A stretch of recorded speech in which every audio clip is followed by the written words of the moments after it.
In next 45 minutes, just we want to take you through the case study of what we have done in this field of watermark story. And before that, just I want to set a context. So who are we? So Asian Paints is well known. We are sixth largest company in the world and number one in India. We are there for more than 7 decades in India. What next we said? So water is elixir of life. We found almost all the people, everybody is talking about the scarcity and the issues related to water. Water is very essential for any life, any living being to be sustaining in this world. So that type of situation. So 2 decades back, we started our CSR story of water, how we can intervene water in a small way.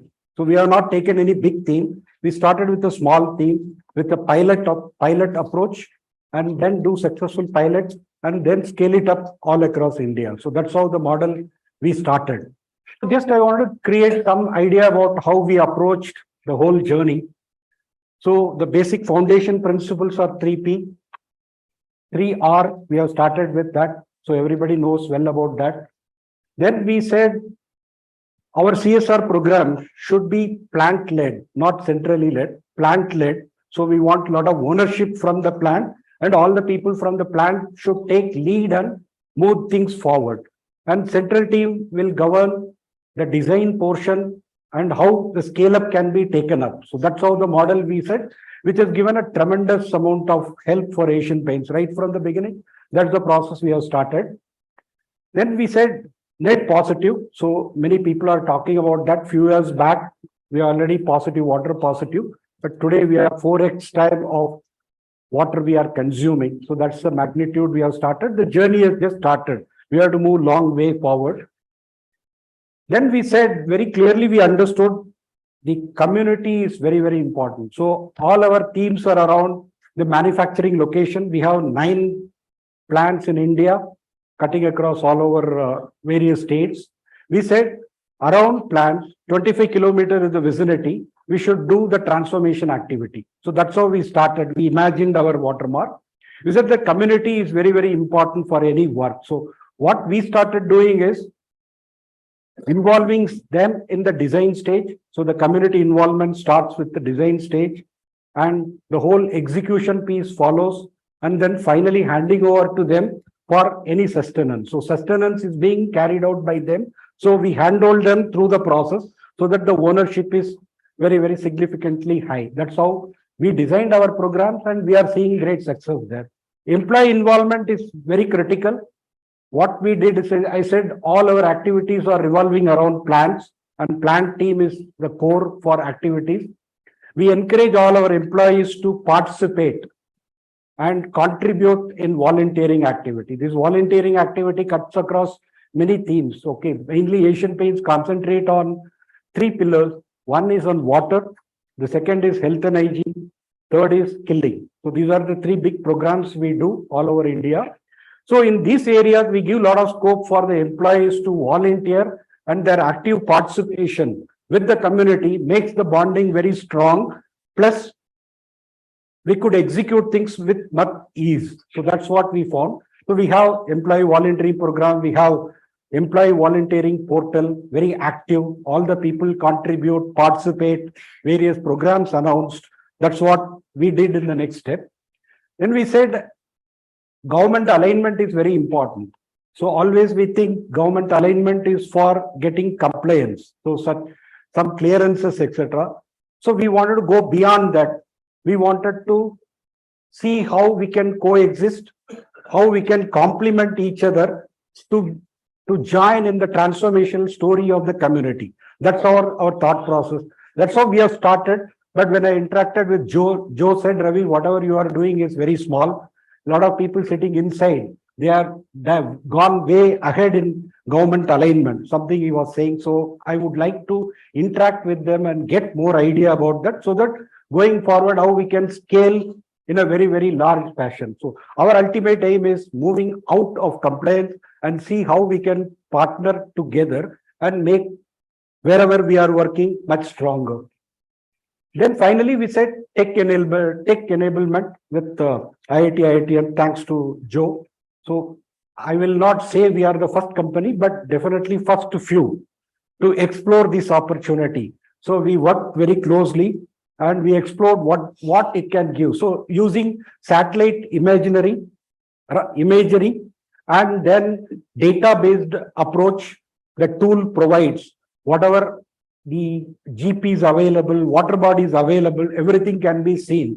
So when we did that exercise 9 months back, this is the first time we did, when we did our annual program. So normally we do our annual budgeting in the month of January. When we sat together and we did for the entire India, this is what it reflected. So you can see what, so I said 9 plants are available. Around 25-kilometer vicinity, we start doing work. Actually, that's our influence area. We wanted to transform. When we saw 2,000, more than 2,000 GPs are available, and you see water potential. So in 491 billion liters of water, that's a very huge number. So previously what we were doing is go on scout with NGO, what all water bodies available, how we can work in a small way. Now from moving from that, the technology has provided a clear visibility for us. What is available? What is there for all of us to grab? So for Asian Paints, this is what we came out with the map. And based on this, every year we will do some type of programming, how we can take that particular year, which area has to be taken, how it has to be transformed. That's the story we create. So keeping all these things, we said we created a possibility for Asian Paints, a watermark. Watermark, even Joe was saying. So what is that watermark possibility we have created for us is transformation, transform the community's connection with water in every form. So I just wanted to give a little bit more idea about that. So when we started, our journey was more of supply side. So we did a lot of work around supply side. Even now we'll be doing more in that area. From there we started, okay, community connection and lot of things have to be changed in the transformation. Why not get into the area of demand side? And then we found in many of the places, drinking water is becoming more problematic, non-availability of water. So we said, we are creating surface water by desilting and creating water bodies. Why that water cannot be used? And without doing any chemical treatment, how that can be converted into a drinking water? That's another theme we wanted to take it forward. And then we found over a period of time, when we were exploring the water bodies for desilting, etc., we found whenever we are doing a good job, sometimes it's getting contaminated by sewage water. In many places we found, particularly in north and all, when we are taking massive rounds, we are finding good water bodies are available. It's all contaminated by sewage water. So we thought, why don't we bring that into a picture without any chemical treatment, how we can treat that sewage water so that holistically it is available for agricultural purpose. So weaving all these things, supply, demand for drinking water and sewage treatment water in a community, if you do that, that's a magic we wanted to create and call it as a watermark for Asian Paints. That's what I wanted to say. That's what I wanted to say.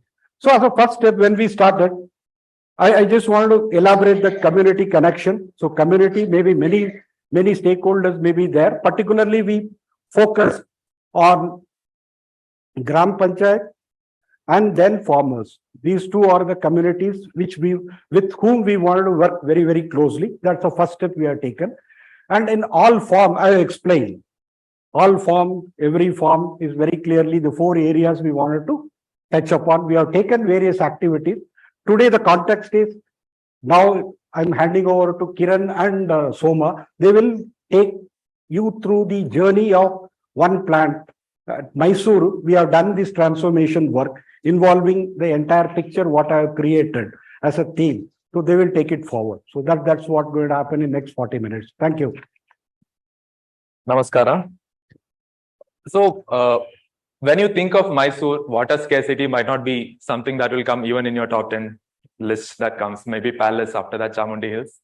And Mridula ma'am made a very powerful statement. Even though we have a conference today on sustainability. Nothing on water is seen on the slides. But something very powerful that the organizers did, which I want to call out, is that they had sent a mail saying that you can bring your own water bottles. But a lot of us would have assumed that there will be Bisleri water bottles in plastic that is available. But once we recognize that water is not something that has to be taken for granted, we all at least had some conversation over lunch that water is important. So that way, I think I'd like to applaud the organizers for this very thoughtful initiative that they did. So in the presentation that we saw in the morning, Maharashtra is something that a place where we associate water scarcity with, and Mysore is not somewhere that we generally attribute water scarcity to. We imagine water trains going to Latur in Maharashtra to serve drinking water, but Mysore maybe not so much. That's where Joe's team came into picture. So we had to understand where to start with. So the approach that we took in Mysore is very similar to what was done in Maharashtra. It was water rejuvenation project with excavation, silt excavation, and enabling farmers through the silt excavations. I'll not spend a lot of time on this slide. So we wanted to start somewhere on Mysore.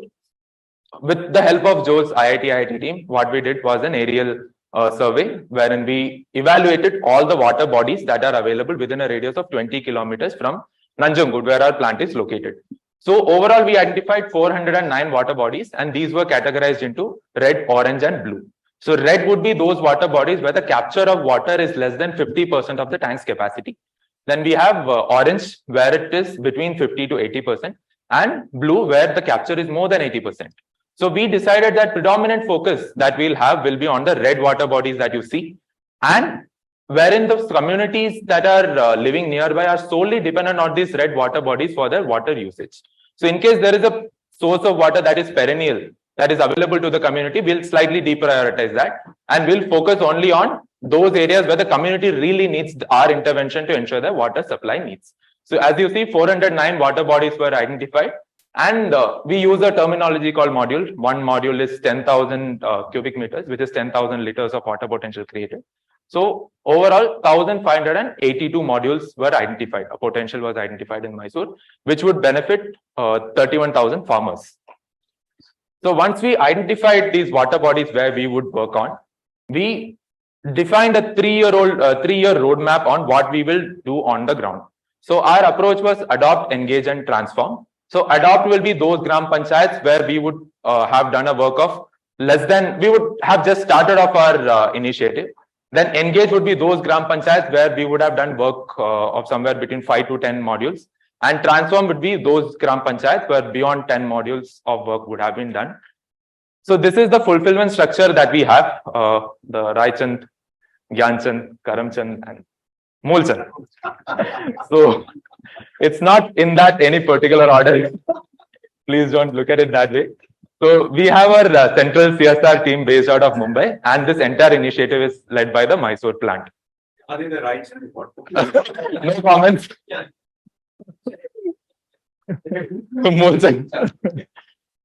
We have IIT-IIT team who are our experts to go to for everything. And what Ravi sir said about all the expertise that they gave, we were one of the first movers in this space, if we would like to call that. Then we have Curated, who are our experts in execution, with headed by Dr. Varsha, who is a very famous name in Karnataka. Even if Varsha is not very kind, people are happy seeing Dr. Varsha. He's right there. So if you follow Kannada news channels, you will be very familiar with him. He appears quite often there. And Roshan is also there from Curated. He is also a coordinator. So Curated executes these projects through 7 NGOs who are our community anchors. And we have 31 gram panchayats who will on the ground support us with alignment and execution. So this is how we visually track our outcomes, the work that we did in our water bodies. There are 31 tanks that were completed pre-monsoon in 2022. Currently, work is in progress in 16 tanks. Overall, the potential that we have created so far, close to 50 modules of water potential has been done. By the end of the year, 200 modules will be done, benefiting close to around 1,100 farmers and indirect beneficiaries of over 1 lakh people, including communities, the school children, the local villagers who will be taking support of the water that we give. So if you look at these ponds, these are strategically placed so that the black ones are the ones that we are looking at transform. The light gray is engage and white are adopt.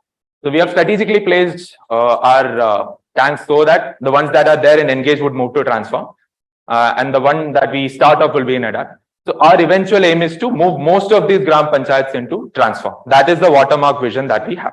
So looking at one classic example where we were able to transform one site, we'll look at Bagurkate, which is around 20 kilometers from where our plant is located. We'll hear what that story is about.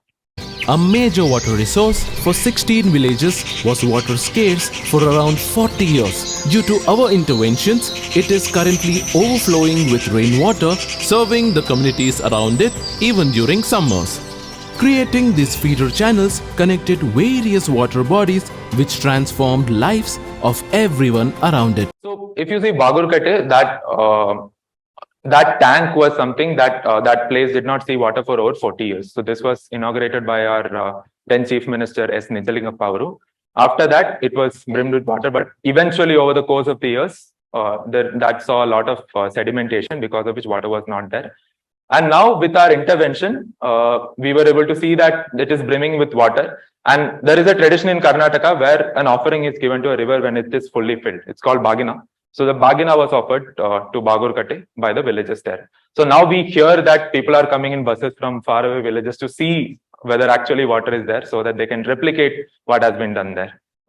The way that we are trying to ensure that our employees who are based out of the factory are also connected with the community. We have a very active employee volunteering plan, and we have identified certain specific opportunities for them to add value to our projects. So the first area is awareness and workshops for farmers and local communities on how they will benefit from the interventions that we do. And there are cleanup drives to ensure that the sites that we take care of are ready for whatever intent that we have done this intervention with. And then further plantation drives are there, wherein we'll ensure that the trees that we plant will ensure stability to the ponds that we operate in. And there are certain educational programs which spreads awareness on sustainable use of water. And art and cultural events are something that our employees regularly participate, so that this community connect is built. There will be festivals in temples, like this Bagina event I talked about, Bagurkate. And there are certain community collaborations. Some part of the work that we do are routed through Manrega projects and the volunteer engagement portal that we have, which tracks the entire activity that we have around the space of employee volunteering program. So these are certain examples of the employee volunteer program that we had driven, awareness programs, plantation drive. The Bagina event that I mentioned, that came in one newspaper. And as you see, Dr. Varsha is also prominently present in that newspaper article. And we had Kabini River clear up as well as part of our employee volunteer program. So in line with the possibility statement that Ravi sir had powerfully created, we are looking at water in every form, not only river water or rejuvenation. So we are looking at scaling our models by not only rejuvenating existing ponds, we are looking at interlinking all water bodies that are there in Mysore through feeder channels.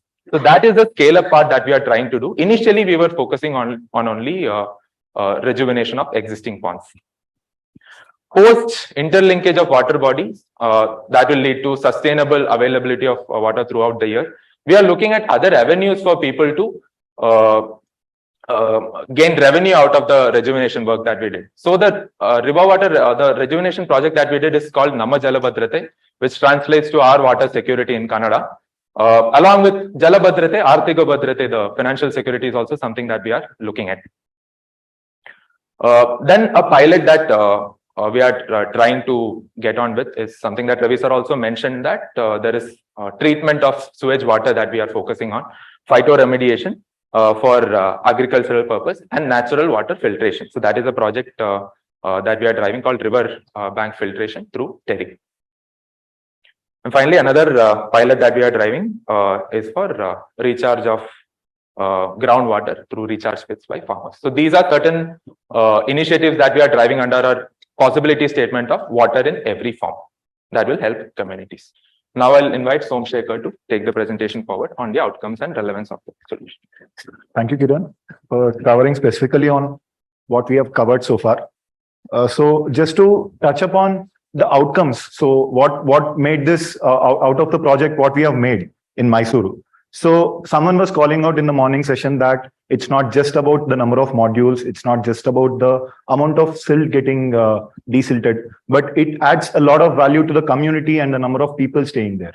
So we have covered with this project from the last 1.5 years, around 130,000 lives, and specifically around 1,100 farmers who have directly got benefited through the silt. So that's the numbers that you could see. Overall, we have touched 80 modules. And in the 3-year plan, what we have made in 2022, so we wanted to touch upon 200 modules by next year, which is 2025. So few tanks we would like to just show how the before and after due to the transformation. So the first picture, the Honayana Kattakere, wherein you can see the farmers coming onto the floor and our NGO partners along with the volunteers. And you can see how the water is flowing after the monsoon season, once the work has been completed. This is another tank, Mallikere, sorry. So it is also filled with water in the last monsoon when we had got good amount of rainfall. And Doddakere, which is at the DMG Halli, could see how barren it was. And there is a left top corner, if you see. So there is a just small portion. So the amount of tank was silted up. So we initially identified through the tech enablement what we got from IIT-IIT team, it was around 20% of the capture was filled, and it's touched more than 92 based on the recent numbers. And the Hoskere, again, similar transformation that you could see. So it's not just about how the water is getting captured, but how the communities are survived and how they are using this water at their end. So on the cattle and the breeding, and there are certain tanks wherein the birds are flowing from somewhere else, as there are spaces for the trees to put it in between the tanks and all. Rather than just focusing on the regeneration at a specific space, so to scale up point. So then we thought, what is next for us?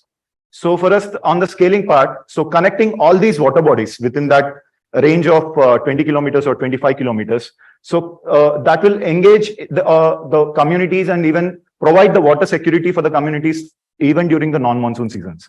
So so there is a concept of Aries, which comes back way long in the ancestral 10 BC. So wherein, so there are two types of Aries, which are one solely depending on rainfall. There are the second types of Aries called as non-systemic Aries, which solely depending on perennial water supply. So we wanted to amalgamate both the concepts and then create that water security to the community, wherein both the rainwater will be fed through the tanks, and then eventually through these channels, it will be collected across, and through the eventual outcome of our 200 modules is connecting to the Kabini River, which is present over there. So these are the channels. You could see the water flowing. That is the Bagurkate tank for us. And then through that, we have created an overall feeder channel for 52 kilometers for the last season. So what exactly, how the communities got benefited? So we did a survey, the IIT team helped us in getting that. So with the 12 GP leaders and along 146 farmers were engaged in this, the 3 transformed GPs, which are the darker regions, what you can see on the slide there. So when we done that, so 64 farmers did not change the crop. So through them, we could easily identify what was the yield of last year and what was the yield for this year. So you can see the numbers. So I'll not touch upon that, but still you can see on an average, at least 60% of the yield just within 1 year. So on an average, usually the silt which is collected at the tanks will take 3 years for it to enrich the overall soil, which is there at the agricultural lands. But just within the 1 year, this is the amount what we could see. And for the additional impact, so we also saw improvements in quality of yield. So for the people who have not continued with the same crop, so the quality of yield, they have reported that high efficiency in 3% and moderate improvement for the 95% of the people that we have surveyed. And then fertilizer, this is very key facet of our overall project, because, so it's touched upon in the morning also on the similar fashion on how the fertilizer, we have moved from organic farming towards the fertilized chemical based farming. So now that we have realized the power of the organic farming, the silt being rich in nutrients, both in terms of macro and micro. So almost 100%, accurately 100% of the people have reverted that the reduction of the fertilizer usage has come down. And even as this silt is very highly, it holds the water in it. So 84% of reduction in the water could be seen. And then the mobilizing the communities part to contribute. So that is to co-contribute. So on similar lines, I'm just skipping through that because we have already had a discussion around that. So revolving dispute. So yeah, so once we are on ground, so our credit IT team along with all the community anchors who works with us. So there will be a lot of encroachment because it's usually on the land surface. So though we get NOCs from the governments and the communities, so the issue resolution has really come down once the project has kickstarted, and now we are at a the project is running very smoothly once the community ownership came into the picture.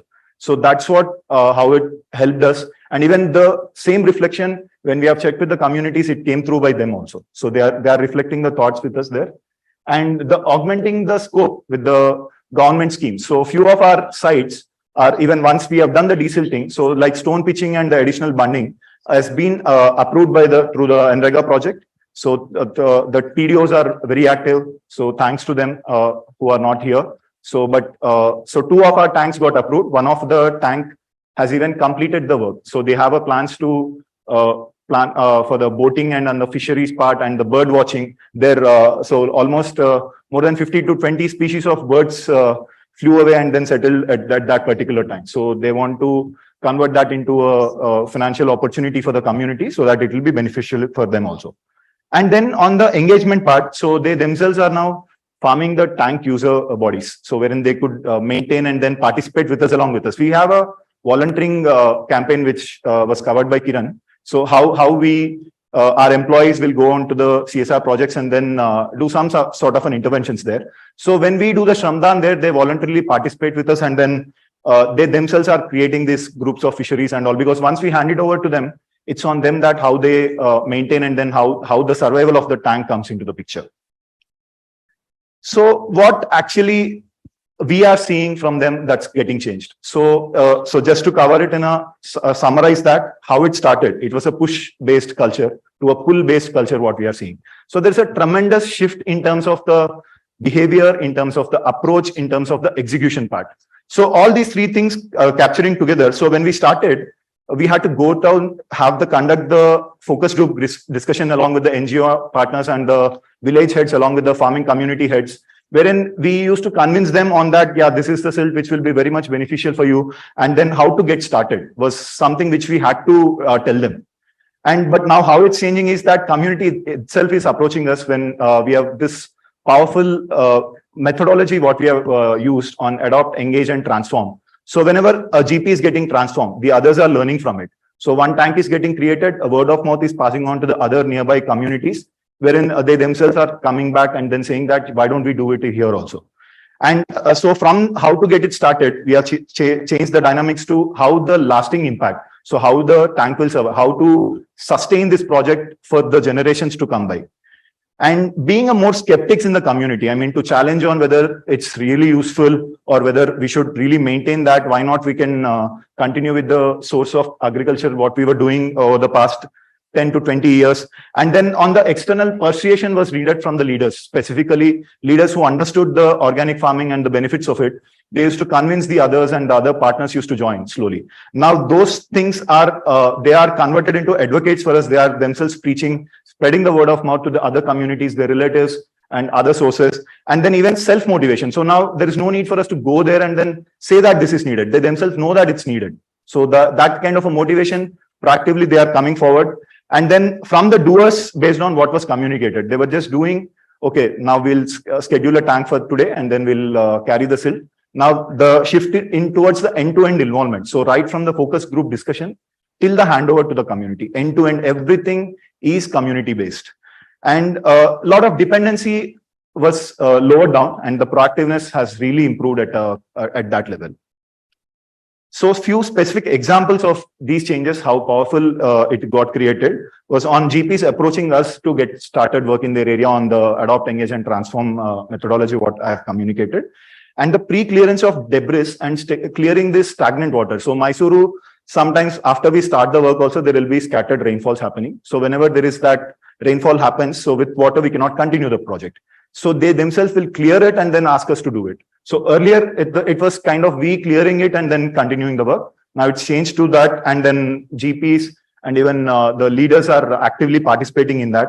And whenever there is a manual intervention needed, so when we have created specifically on the channels to call out, so there were few areas wherein the JCB won't be entering. So there are manual interventions required. They are proactively coming down along with the students from the communities, and other colleges from the Karnataka state are coming down based on the approach with the NGOs and involvement in Shramdan. So whenever we go there, they join in hands with us. So whenever we don't go also, they'll maintain that. So that's the drift.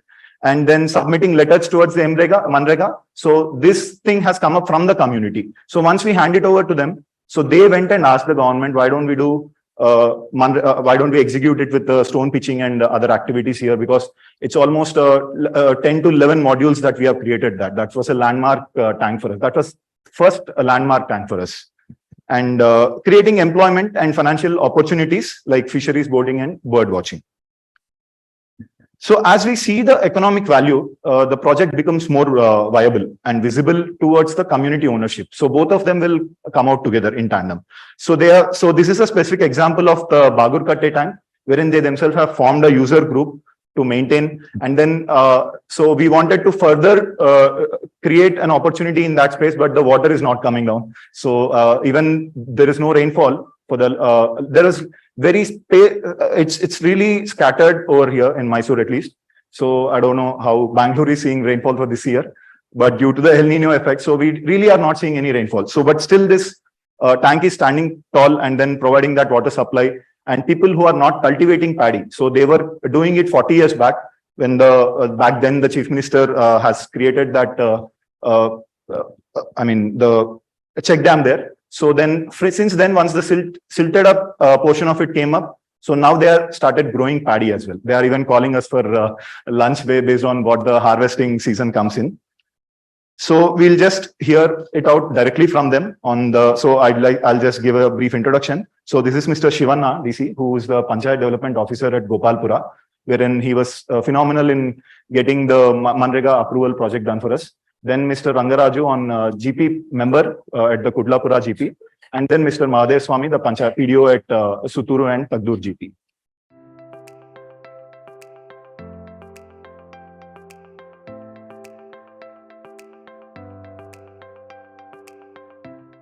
IITC credit ಮತ್ತು Asian paints ಅವರು ಕೂಡ ನಮ್ಮ ಹೂಳೆತ್ತ ಕಾರ್ಯಕ್ರಮವನ್ನು ಅಚ್ಚುಕಟ್ಟಾಗಿ ಮಾಡಿಕೊಟ್ಟೋದ್ರಿಂದ ಈ ಒಂದು ಕಾಮಗಾರಿಯನ್ನು ನಾವು ಯಶಸ್ವಿಯಾಗಿ ಮಾಡೋಕ್ಕೆ ಸಾಧ್ಯ ಆಯಿತು.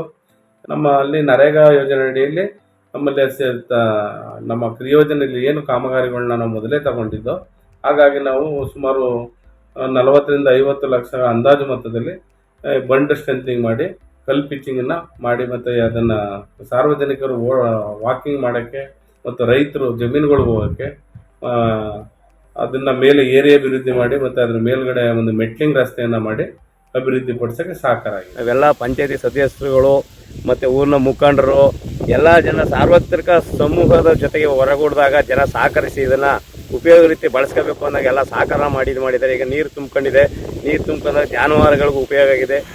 ನಂತರ ರೈತರನ್ನ ಮನವೊಲಿಸೋದಕ್ಕೆ ನಾವೆಲ್ಲ ಅವರ ಮನೆಗಳಿಗೆ ಹೋಗಿ ಒಂದು ಮಣ್ಣಿನ ಫಲವತ್ತತೆ ಏನಿದೆ ಆ ಫಲವತ್ತತೆ ಬಗ್ಗೆ ನಾವು ಮತ್ತು ನಮ್ಮ ಬಂದಿದ್ದಂಥ ಸಂಸ್ಥೆಯವರು ಎಲ್ಲ ಸೇರಿ ಅವರಿಗೆ ಮನವರಿಕೆಯನ್ನು ಮಾಡಿಕೊಡ್ತೀವಿ. ಮತ್ತು ಆ ಮನವರಿಕೆಯನ್ನು ಮಾಡಿಕೊಟ್ಟಾಗ ಏನಾಯಿತು, ಅವರು ಸ್ಲೋವಾಗಿ ಆ ಮಣ್ಣನ್ನು ತಮ್ಮ ಜಮೀನುಗಳಿಗೆ ತಗೊಂಡ್ರು. ಆ ತಗೊಂಡೋದ್ರಿಂದ ಏನಾಯಿತು ಅಂತಂದರೆ ಇತ್ತೀಚೆಗೆ ಅದರಲ್ಲಿ ಫಲವತ್ತತೆ ಜಾಸ್ತಿ ಆಗಿದೆ, ಮತ್ತು ಎರೆಹುಳುಗಳ ಸಂಖ್ಯೆ ಜಾಸ್ತಿ ಆಗಿದೆ. ಮತ್ತು ಒಂದು ಫರ್ಟಿಲೈಸರ್ಸ್ ಏನಿದೆ, ನಾವು ರಾಸಾಯನಿಕ ಗೊಬ್ಬರಗಳು ಏನು ಕೊಂಡ್ಕೊತೀವಿ ಅದನ್ನು ಕಡಿಮೆ ಪ್ರಮಾಣದಲ್ಲಿ ಅವರು ಕೊಂಡ್ಕೊಳ್ಳುವಂಥ ಪ್ರಮೇಯ ಸೃಷ್ಟಿಯಾಗಿದೆ. Yeah, so as we have seen the outcomes of the overall project that's been driven, so what is the scope and relevance to the entire India? So as in the first slide, we have covered on our own plans, wherein how we have tried to picturize on what is available for us and then created a possibility statement. To just this image is for the entire set of corporates which are available at that particular stage within. So if all of us come in together, so this would be the overall, we can almost touch 4 trillion liters and then 12 million acres of farming lands could be cultivated in a particular way. So from the barren land to agricultural land. So with that note, I would just leave you all with that thought on how you can also come down and then have a look at it in this project and take the way forward to the and create this watermark for us. Yeah, one second before closing it, actually, so there's a story we created in Mysore. We are doing it in all plants, and some of the people are here who helped us in developing or shaping this watermark. I just wanted to acknowledge Amit Chandra Foundation. Deepthi is here. So we worked in Maharashtra for making the first rejuvenation of water body scheme. That's Jal Shashak. Now it has gone into fourth phase. So that magnitude it has taken. Dr. Ravi Mariwala is here. So he's very closely working with Asian Paints for many years. We are going to do that drinking water and the sewage treated water without any chemical usage is here. I want to thank him. Third, Manu is here. Dr. Manu, not Dr. Manu Nambutri is here. Jal Tara. So he has come out with a new concept. So we are going to try pilot it. Our team has shown that in a farmland of 1 acre, how we can create a recharge pit. So that's a very powerful thing we wanted to do. He's available here. I want to acknowledge for bringing new ideas and helping us to move forward in the watermark story. Anyway, a lot of things have been spoken about Dr. Varsha. So he's actively involved. Finally, Joe, who is closely working with us and developing this, shaping this much beyond even our own imagination. Thank you. Thank you all. As Ravi here said, you've seen the journey of Asian Paints. And I'd like you to comment. What are your thoughts? You've seen the early stages of this is Deepthi, question Deepthi, you've seen Ravi Vishwanath's story, not Ravi Mariwala's story. I think it's really gratifying to see where they're going and the pace at which they're going. We started off with trying to craft a vision for them. And I think they've really taken that exercise really forward and really gotten granular and narrowed it down to the fact that you have to select so many water bodies around the plants themselves and mapped out how they can scale across their 11 plants throughout India. So that has been really fascinating story. And I think they're driving with their CSR initiatives, CSR teams, which is fantastic. And with IIT and IITs together, we have been talking a lot about it. I think it's a tremendous journey. It's very gratifying to see that. It's a very satisfying outcome, what I'm seeing. Thank you. Deepthi, you want to add to that? What's your perspectives of the journey you've seen so far? I still remember those early days when Malav was discussing with us. We did share the initial perspective around RWB. I think he immediately caught that idea. And he believed that this will be definitely of some great importance for the organization. I think that visionary leadership in the Asian Paints itself, I find that was very, very critical, because if that wasn't there, I think all of the things wouldn't have happened the way or shaped this way. With that kind of leadership, and I think the entire team, SCSR team, they were so committed. I believe they were also because they were very much into project management day in and out, I could feel that rigor in the project. And what it brought is also made us who all were advising them more accountable for everything what we were doing, being very, very strategic, focused. And one of the things is, of this particular intervention is, if I have to bring, there are many things one can do in water, right? But when it comes to regeneration of water bodies, it is one base initiative, right? If you just see that has happened in a village, and many things can transform. And what has happened is that has paved way to add many more things and actually given a direction to the team to add many more, because one is because they've done that, they could greatly connect to the community, because the community started seeing and believing and connecting to the team. That's where they got more confidence. And I see that's all translating into a more powerful program like Watermark, right? The starting comes with engagement. And as I have to also say, the corporates do have limitation in resources and funding. Having said that, if they can prioritize initiatives like RWB, which is which not only takes care of showing you in results immediately, like within 6 months, you can see crop improvements, we can capture water, but we've also seen long-term sustainable changes, which are very promising, right? And ultimately, if that can be visualized or visioned right now, and many of them are here in the room, if they can see that vision, they can imagine that, that could be the transformation with the limited resources they have. I think sky is a limit, but we can just make that beginning. Okay, very well put. Anuj, what about your thoughts on, you've worked in water in so many contexts, right? What's your comment or your thought on this aspect of a watermark, and what is your commentary on that?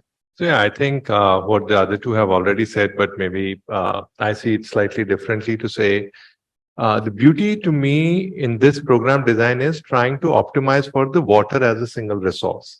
Yes, there is need for agriculture. Yes, there is need for household supply. So we didn't speak of Jal Jeevan Mission or Swachh Bharat Mission or any of those elements. So I'm sure there's something that's being done there, right? There is this Amrit Sarovar scheme that has been brought up. So there are all these schemes, and you realize when you look closely, the one scheme is actually not talking to the other scheme very often. So when some initiative like this does something on the ground, I think it becomes even more apparent to community, to all the players who really suffer, to say, oh, here are the connecting dots and we can actually manage it for ourselves, right? And managing it for such a large area, and then having the ambition to say, oh, if all the 25 organizations were to come together, we can do 4 million hectares, you said, right? That's almost like what, 3% of India's arable land, right? 3% may sound small to people, but it's not insignificant, right? I mean, and this is only 25 corporates. So yeah, so having that ambition, having this holistic nature to connect all the dots and optimize for this, so I think those are two very beautiful pieces of this work. So congratulations. Well put. So actually, let's build on that connectivity. So Ravi, one of the things you're doing is that next level connectivity, phytoremediation, sewage water, potable water. Talk a little bit about the multiplier effect or whatever you see, and even the nature of the technology, its relevance. And I think today what we see, I think we have to put some numbers in context out here. Probably we are treating about 1/4 to 1/3 of the sewage altogether what we are putting out. Now, it's a very dangerous proposition. It's very dangerous because sewage is contaminating our water bodies, which are clean. And that becomes a tremendous public health issue. And if we don't take care of that, it's only going to multiply. And if you look at, say, a city like Mumbai, your Methi River is dead. Basically, you're putting all the sewage out there. Why can't we have it something like a River Seine, which is moving through Paris, and it's easily doable. It's a will which we require. The second question which comes in is that we have laws, we have regulations for basically putting out water. But I think they are there on paper, but are they being implemented? That is a question mark we always have. And even if they're being implemented, are we rationally looking at them as to what's happening, whereby they are practical, they're they are meetable, and that becomes important. And the next point which comes up with sewage treatment is we have adapted technologies from overseas, which are heavily dependent on mechanical engineering and power. We know that our power infrastructure in the rural areas is not the best. It's not very reliable. So one of the things which came up through a government lab in Niri was something called phytoremediation, where they're using natural methods of cleaning water through bacteria and plants, which uses virtually no power. And the beauty of this is that it mimics nature. We've engineered that so that it becomes compact. What required, say, hundreds of acres now compacted down to a few square meters, which can do a lot of this. And it's kind of a quasi silver bullet. Normally, if you look at some of the technologies for sewage treatment, what we have, they treat maybe 2 or 3 parameters or 4 parameters. And as you want to treat more and more parameters, it becomes more and more expensive, more difficult to run, and more complex to run. phytoremediation easily treats 6 or 7 parameters without any interventions. And then you put in small interventions, you can do even say wastewater, not just sewage treatment. And this we can further, and we have been intensifying this more and more. So it becomes more affordable, more compact, and you can have various configurations out here. So that's what we are looking at, and that's what we want to implement with Asian Paints. This becomes very relevant for rural areas because the lack of any mechanical equipment means that maintenance is really low. Maintenance is very easy out here, and the local skilling can be done to keep the upkeep out there, where most of the sewage treatment plants have failed. So I think this is a great solution. We have to try it out. We have to get the community engaged with it. And some experiments which have been done show that the water coming out is very nutritious for agricultural purposes. So the concept of 3 R's, which Mr. Ravi put out first, reduce, reuse, and recycle, really fathoms well with this particular technology. So we are big proponents of that. So that's what we are looking at. And second thing which we talked about was drinking water. Now there's a technology developed in Germany called the slow sand filtration in 1790s. I think it's a really relevant technology for rural India for sure, because it does not require power. It works on gravity. And what has been really the game changer in this whole effect is we are increasing the surface water concentration, surface water volumes. Now, surface water is much better than a groundwater in terms of its salt content, its hardness levels, etc. So a simple, good filtration would really help us give a lot of potable water to the communities who live around these areas. And this technology is very relevant because we have got slight contaminations thanks to years of sewage being let out in the water bodies. So that can be really treated well with slow sand filtration. And that becomes a very game changer, whereby suddenly you don't have to rely on membranes like which you do in RO and other things, and you are in a position to get good, clean water for potable use. So those are the two initiatives we're looking at. Nature-based solutions are gaining a tremendous resurgence in all over the world. And if you look at, say, Tel Aviv, downtown Tel Aviv, they had a dirty canal going through that. It's completely rejuvenated. The city of Nice is looking at that. So there are lots and lots of places where these kind of solutions are coming up, where we have understood nature a lot better, and we are using and engineering it to give us and make it work to our advantage at in a very sustainable and a reliable way. And lastly, I say that carbon emissions have become a big thing. Nature-based solutions typically consume carbons which are about an order of magnitude or 2 lower than your current existing water treatment and sewage treatment technologies. So that's another plus, which is what we see out here. So that's how I look at the solutions. Phenomenal, not just very, very relevant, but in the ways that it can be done. I think that is very exciting. So really kudos to what you're bringing to the table there. Thank you. So Anuj, you wear a very strong government hat, and one of the things is this is a story with community, with the NGOs, with the corporates. What, based on your experience, and you talked about the roles of connecting the dots, but what, if you had to think about like 2 or 3 things that you would tell this room that we could do differently as being the catalysts to really engage government for Asian Paints in Mysore or in any way at that level in Bir, if we had to bring in certain other pieces, what would you suggest from your experiences the way to do that? Oh, thank you. I mean, yeah, I think that's a question I don't claim to have answers, but I keep thinking about, right? So the first one is like the connecting the dot part. I'm not sure whether in this program we are working with the demand management side of it. Like in the previous conversation also, somebody had brought up why banana, why sugarcane in a certain area where the enough rainfall is not happening, etc. Now, it's one thing to say, obviously, there are economic needs. Farmer is also an entrepreneur, has land, has right to choose what he is going to grow, right? But I think there was enough talk from other corners and, in conversation about encroachment, I think this also came up to say, our role is to convince, right? That conversation needs to take place. I see a lot of great water example focusing largely on 1 hour of sort of conservation and just collecting it. The reusing of it, like the grey water treatment and other pieces, we don't hear enough about. So that's one thing to pay attention to. Another piece, I would say, even when you're conserving, even if it is through removal of silt or otherwise, the other conservation structure, how are we engaging with different layers of government to make it sound like it's their own story? Because how is the scale going to happen? Only when the government takes it up. So to give you an example, in my previous avatar, we were doing some tiny stuff with villagers to say, okay, here are the government schemes and you can please connect with these. And we said, saying, who's the body who's supposed to talk to them and bring this information? In that part of the country, we spoke to Krishi Vigyan Kendras. They did have a mandate. It's just that they felt like saying, whenever we are going to do workshop, enough farmers are not attending. Said, okay, we can provide you some mobilization support.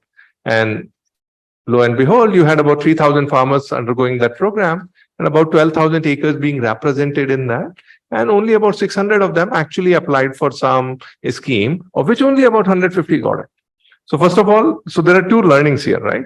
The one is we were completely clueless when we were doing our own work, saying there is a system like this exists, supposed to have a mandate, and they have a problem of mobilization, which they can't do, but we can actually help them solve. The second layer of problem, some of them said, saying, sir, what? You're bringing the landowners to our conversation. The women are the ones who are actually doing the work in the fields. And there's just no access. We can't have conversation. Said, okay, we deployed our team again there to say, let's figure out how to bring that change. Not 4,000, but about 1,000 women went through the program. And then there was some significant change that we could at least see on the ground.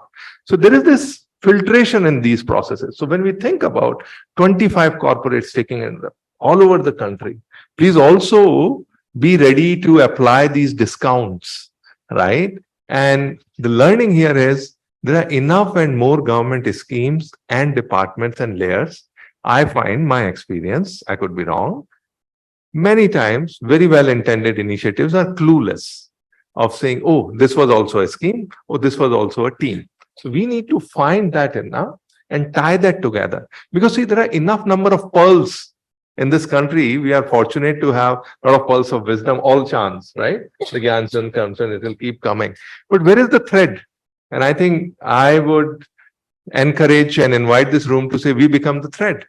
We sort of weave to we are operating. So yeah, that's the humble submission. Thank you. Got it.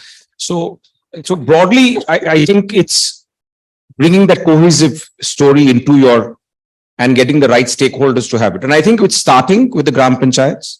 We feel that they are a stakeholder and it's emerging, but I think that cohesive stories that have to be told that link up with schemes is, I think, a great way. The other thing which was there in the example, if you allow me another minute, was women.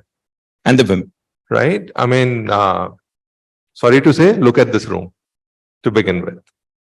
Okay? And then look into your Gram Panchayat conversations. And I'm not saying that we can change it overnight, but at least I am a big believer saying that conversation changes the country. That's all. Great. And we're starting to see that with a number of the SAGs, but absolutely. So I think getting the women. And Deepthi, you too, if you think about it, and I'll ask you to wear a different hat now, which is a connection with farm, because you also have this hat on natural resource management and farming, and you've seen the value of silt. I want you not to talk about that value, but again, if that had to become a weaved story for government, what would you pick up? How would you create a narrative from what's happening in the farming sector from RWB that you think could be interesting for our partners to say, okay, how do we make that something that the government starts to get excited about? Do you have any ideas on that? So this morning when Mariwala presented, you have seen that map there, right? It's an alarming situation and climate change is all around, and the most impacted citizens, if I have to say, are farmers. And there are many solutions, but it has to be also feasible. It has to be something which is already, something's happening, then we should try to weave like how Anuj has taught. So for me, if I have to look at RWB itself, we are not talking about the silt story so much, right? But if you just see the quality of the silt and what it can bring transformation to a farmer, is itself a big story to be built as a narrative. For example, silt itself has quality, highest carbon in it, water holding capacity is high, aeration is high, it improves nutrients. I'm just giving you little technical things. Why? Because that is the nature of the silt. What does it mean? It means that in seasons when there is long drought spells, or in seasons when there are flash floods, silt can absorb water or silt can give out water. That means farms are resilient. Resilient towards what? Resilient towards climate change or changing climate situation. So coming back to what should be the narrative, there is a lot of hue and cry that today the way agriculture is taken is no more sustainable. It has to improve, but the solutions are all taking long time. People are worried, yields can go down. There are a lot of narratives around it. But the one narrative which we can strongly advocate is whichever village the RW is done, those farms where silt is applied is immediately ready for transitioning into any sustainable form of farming. That means you are making a way for building that resilience into the farms. So that's one way. So if you're talking about climate narrative, you're talking about building programs around it. I think this is a second program which we can really bank on, where farmers are already doing at their cost. Imagine this is nothing to do with government paying for the silt and carrying it, right? It's only leveraging on RWB. That means even the corporates here and the funders, everyone here can also make that change. I'm not even talking about government. As we do more and more things like this and show it to the government at scale, I think that's where they'll become more compelled to take it up even more at scale.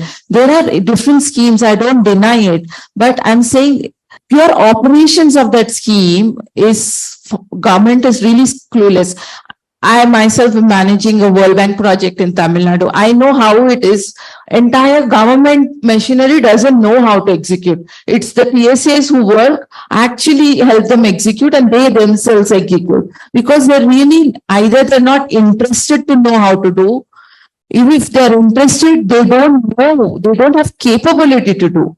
That means there is a journey for themselves itself, and that we should help them do it. It's a long journey.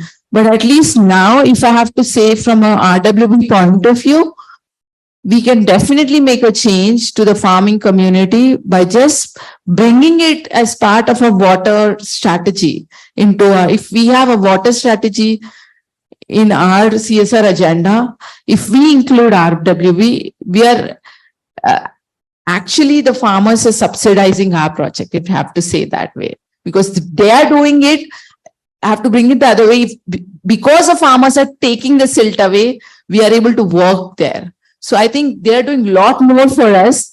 I think in that sense, the design can be, we can have a narrative built that way and start influencing, right? So as a collective, we can show more and more data around it, around what we are doing in farming along with RWB, and compel the local governments or local districts or the blocks to invest in those farms. As an industry, if the industry is anywhere linked to agriculture or agri-value chains, they can have a, I can say, preferential procurement from these farms. I'm just giving you out, that's how demand generates and farm, even government starts building policies. Oh, this is a demand, then farmers also start carting away silt. So let's have something like that. So this is something market can drive, right? And overall, as a collective, one can constantly advocate about what all we are doing, build lot of awareness. And I say there is huge information asymmetry.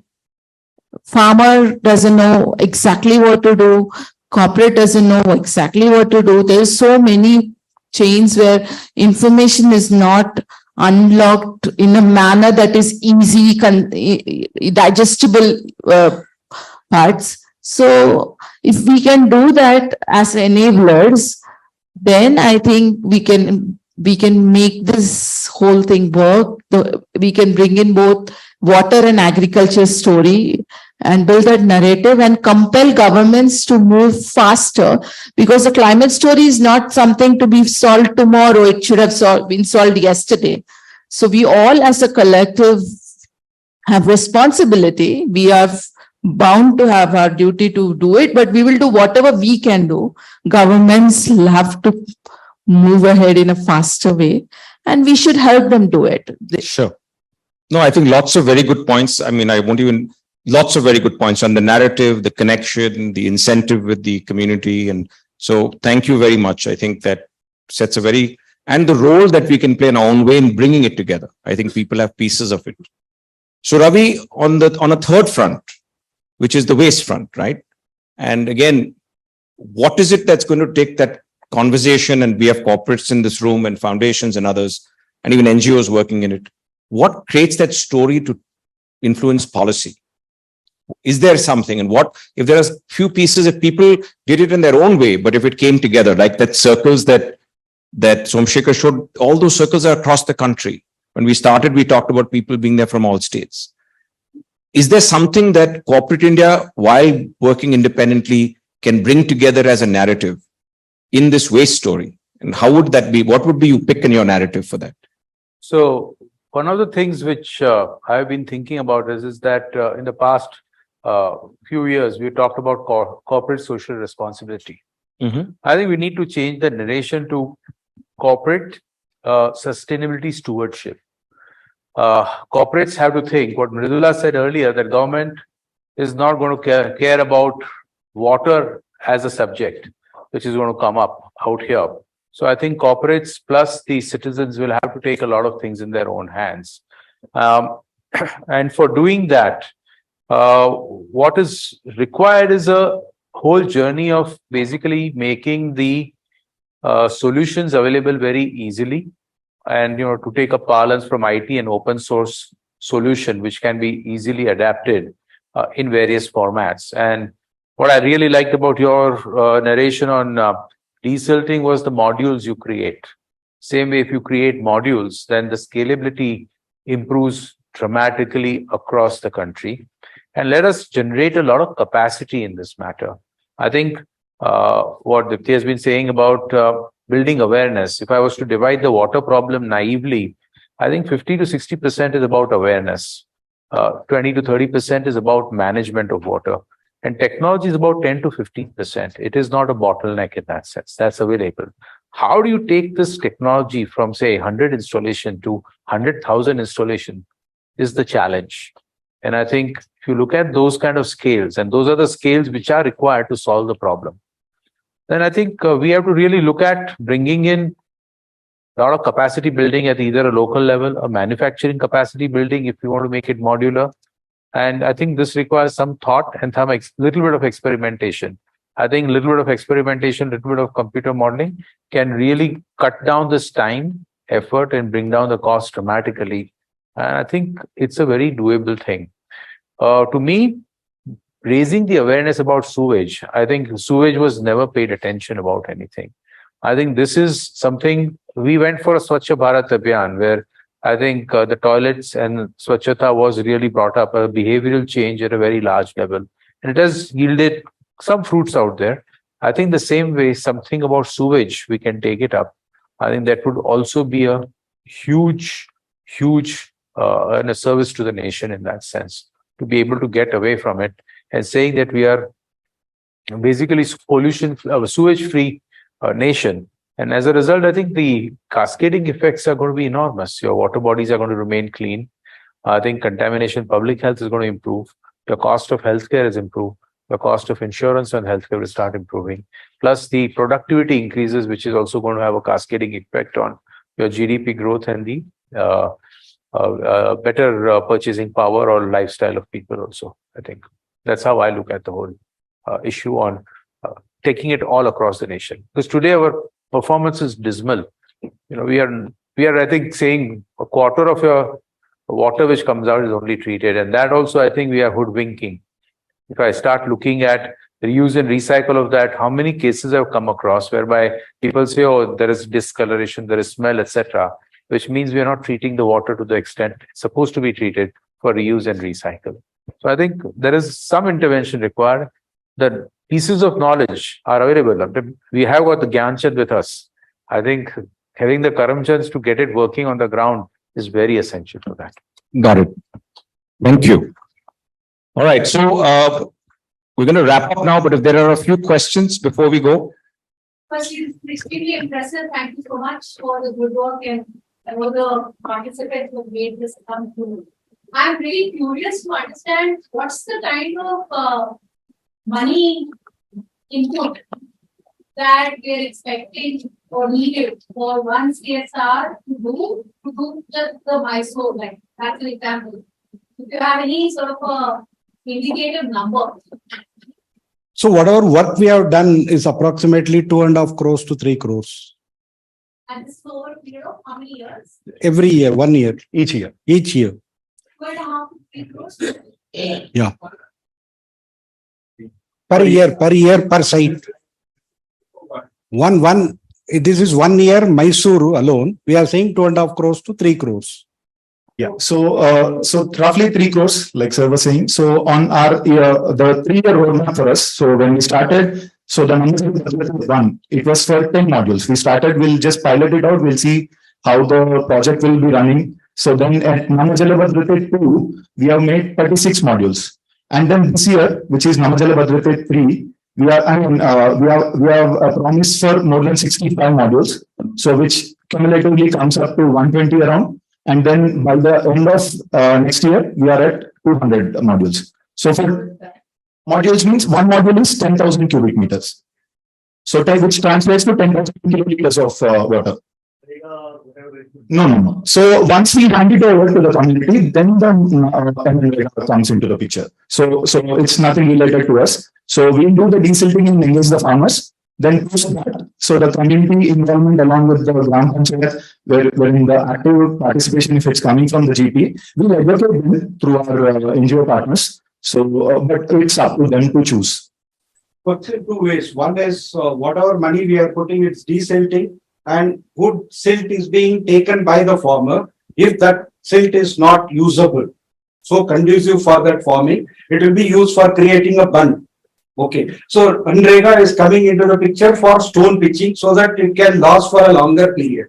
That's how the whole approach is. It's not part of the 3 crore. It's not part of 3 crores. Absolutely, it is not part of it. So just follow on. So basically, the 3 crore is used for the machinery, equipment, operations. When the cost for cubic meter will get us in nature. Because the costs, we are saying 2.5 to 3 crores, depending on the number of water bodies. Right. Whereas Joe has cut it down to one body of 10,000 cubic meters. And about 30 rupees per cubic meter is the cost.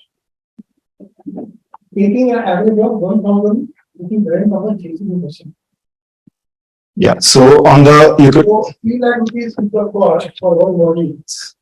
It will depend on the size of the water body and the number of water bodies that we open. So Mysore And the costs which are associated to mobilize community, get your partner. That's all part of the cost. It's all part of it. Typically, you can budget about 3 lakh rupees. It's not every year. No, this cost is different. No. It's one-time activity for creating this. One time is cost that much. Everything is included in that. Mobilization to removal. So community will take care of the communities. Yeah. First module was telling, that is that. So let's come back. This is very technical, but let's just have a conversation on what's happened. This is an economic question. It is the most affordable ROI project, both for the farmer and for the donor. Because think of when you have to create anything, there's a whole set of effort and you do something with that material. Here that material is being taken by somebody else, you're just having an excavator getting it done. So thumb rule, take it about 3 lakhs a module. Okay. These are all inclusive costs. Okay. So But let's move away from economics and talk a little bit about generally the program. can I just ask one question? Yeah, please. So, Ask the panelists, yeah. yeah. So you had said that it's near to Nanjangud. Sorry? And nearby Nanjangud. It's around Nanjangud, that area. Yeah. So it's an industrial area. So I just wanted to know if you have taken care of the quality of water as well, like the industries, have you involved the industries? Like finally, many industries lead their effluents into the water also, water bodies nearby. So has this been taken care during the project? That was the question.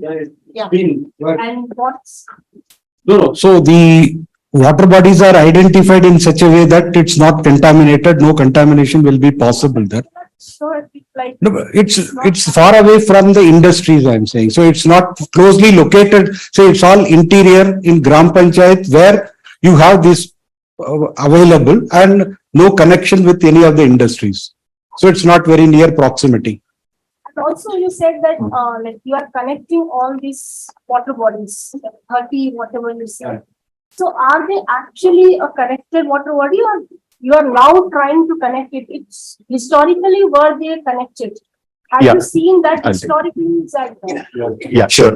Thanks for asking that. So when we picked feeder channels, so the request actually we have evaluated, we went back to government. So the overall, if you see the ancestral times, so ancient times, all these channels are what we call as community water bodies. So these were earlier interconnected, which wherein there was a feeder channel, but over the period of times it got silted up. So along with the tank, because these feeders carried all the flora, fauna from the dead leaves and other things, it got silted up. So this request we go to, I mean, these are the feeders officially identified by the government of Karnataka, which we have worked upon. So these were earlier connected, which we have revived upon. Over a period of time, it has silted. You are saying there's no encroachment on these pillar lines, like you are able to do that. That's a big thing because we are also doing this in Dodlapura and we are doing this little channels connectivity also. We are studying all these things.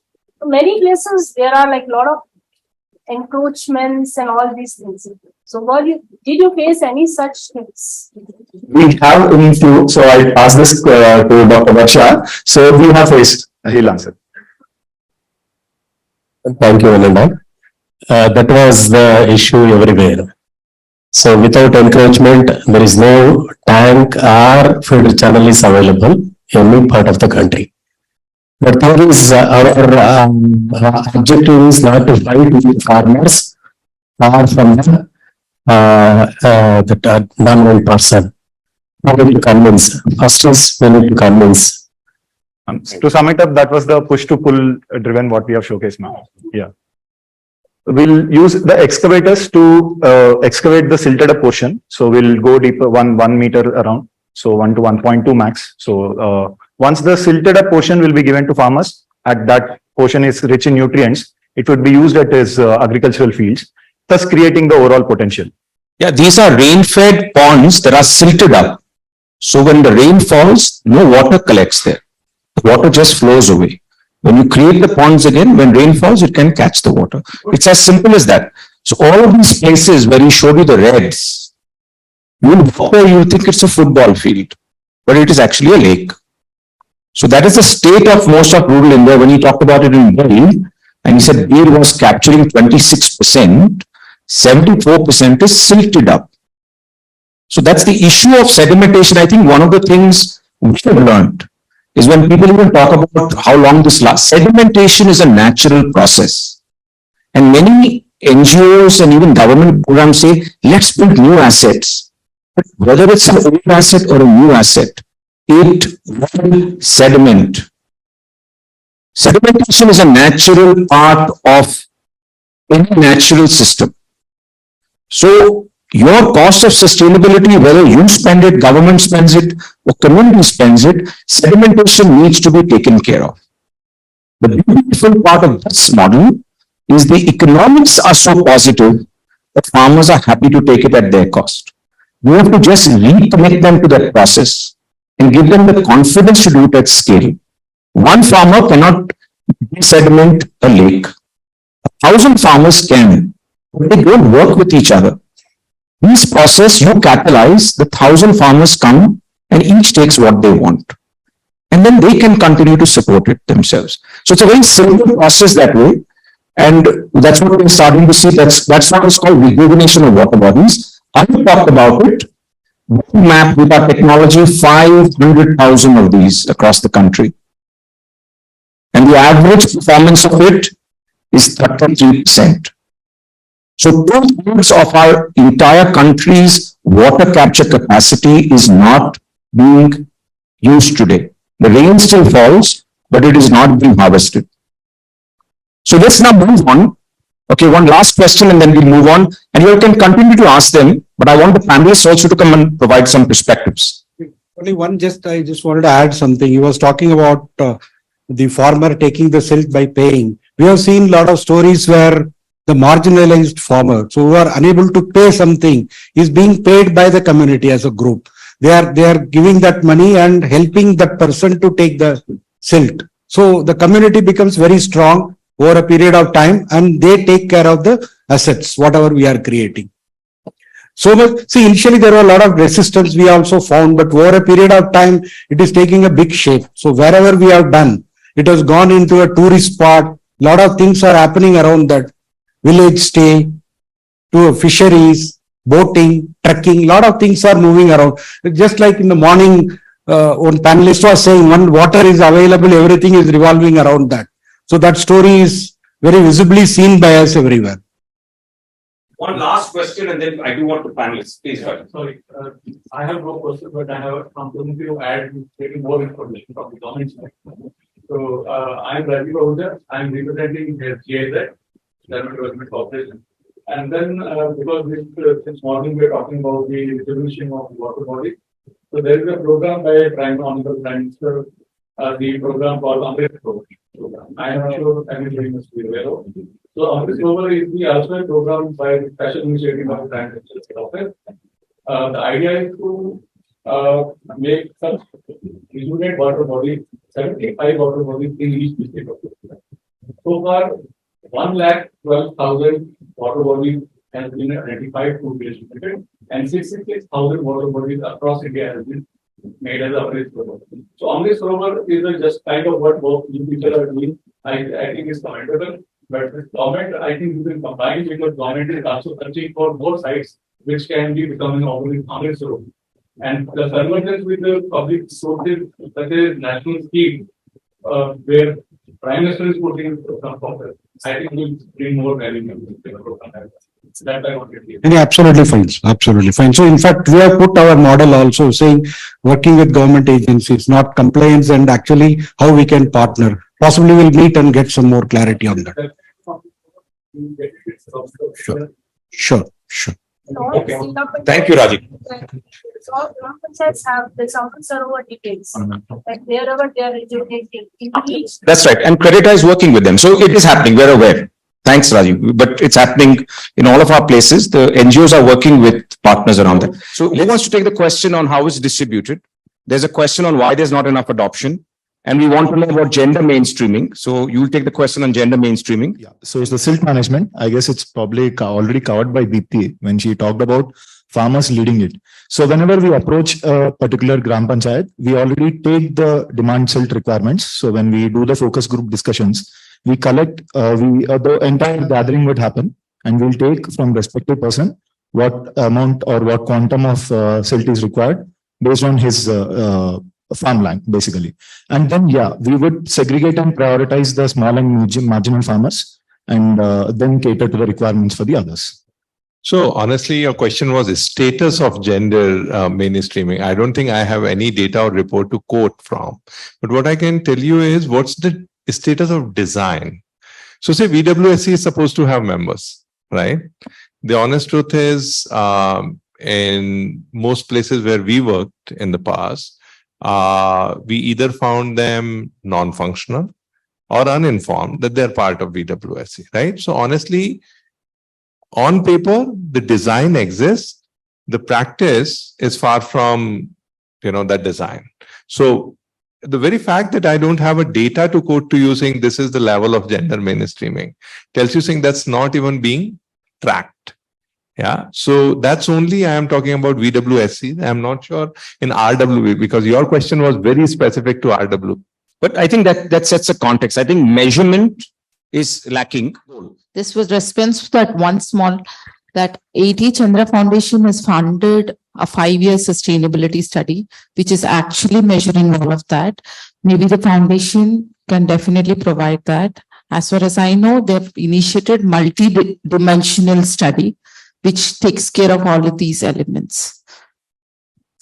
Very quickly on the, I think I'll just the gap. Yeah, just a gap, I'll tell you. I think I need to break down the problem into two cases. One is a urban case and one is a rural case. In urban case, your alternate, first of all, the phytoremediation requires a little more land area than your traditional technologies. So in urban cases, the alternate use of land is basically building and getting a commercial value out of this. Sewage is at the last bit of it. And especially if you look in Mumbai, then nothing happens. Second thing which has happened in a city like Pune is that in the greed for getting more FSI out of the space, they've started cutting corners on the design. As a result, the performance has not come in certain cases, and that has given a bad name to it. Having said that, still we today have more than 800 installations of that across the country. Okay, the building awareness is very important, and staying with the whole thing in terms of proving that what it does, what it promises, that's very important. And the last point is, I think today, we don't know how to specify sewage, what's coming out, what's not coming out. I'll share an example where we started with a labor colony where they said, design a plant for 70,000 liters per day. We did that with a certain performance in mind to meet the NGT parameters. And instead of sewage of 70,000 liters per day, we were getting fecal sludge matter at about 6,000 liters per day. The performance was there. I mean, I had designed for nitrate levels of 60 milligrams per liter, which is very high. I started getting about 700 milligrams of nitrates. In spite of that, the technology has worked. Only thing there was choking because we're not getting sewage, but we're getting fecal sludge matter. The performance was the percentage reductions, the reduction of phosphates, nitrates, VOD, COD, all that was met. But other things could be not met. So I think there is a little bit of hand holding which is required out here. And if that happens, and more intensification. So if you put more plants, we learn more from it. We just put the feedback loop again, reduce the size, reduce the impact, and then people are seeing that. So if you see it in certain areas, people will vouch by it. For example, the Kalina campus in Mumbai University has got a phyto, which was very old, but working beautifully still. Okay, so such things are happening, but we have to make them aware of it. And I think that's going to take some time to build trust and confidence into that. So I think, thank you for giving this opportunity and thank you for your question. One of the things, even person sitting next to me, director of an agricultural institute, and there are questions when the presentation is being made related to how are we saying 150% agricultural yield. The question is not on a particular initiative. I think our joint responsibility is to create a robust MLE. If we don't create measurement, learning, and evaluation, part of it is strong. I think some of the good practices will get replicated and some of not so very good practices may also get replicated, and we'll have no one else to blame but ourselves as citizens of the country and as drivers of these initiatives. I think that's an important part. I just thought saying that to me is a wrap-up comment also. Saying while there are a lot of good learning and there's a lot of good momentum and promise in the tough times of climate, I think the MLE side of it, like she mentioned about a report that IIT Chandra, I'm not sure saying how much of it covers water savings and the agriculture yield and the gender mainstreaming. But yeah, but there are important parameters and we need to have some robust sense of what our initiatives are going to lead to. Yeah, that's okay. My bad. Thank you very much, everyone.